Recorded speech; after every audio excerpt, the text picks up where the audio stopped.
So what we're looking at right now is the dashboard of the count system, and you'll see here on the left-hand side the search navigation, and inside of that you're going to notice two tabs. The first one's your geography. This will allow you to choose things by zip codes, cities, county, state, nationwide, and everything in between. The second one in there is your selections. This is where you're going to go ahead and choose your demographics. You'll see here this is the top level information, and as you start to click on it, it's going to narrow it down a bit more.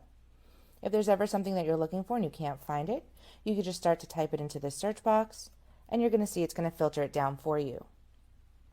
We're going to go ahead and run a simple count just so you can see what that looks like.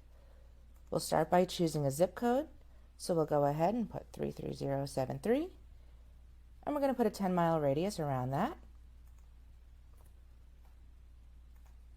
And you'll see right here on the bottom right-hand side, it starts to populate just so we can keep an eye on what we're doing.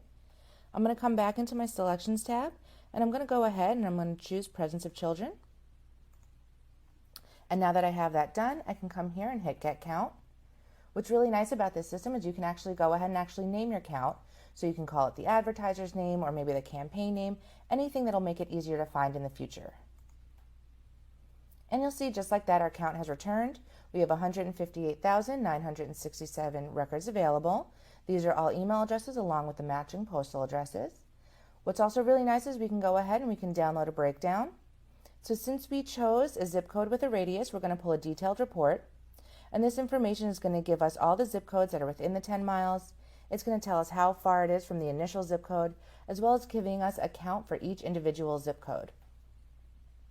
So now that we've ran that, we'll come into our history tab. And you'll notice in here, this is where all the counts you ever run will live.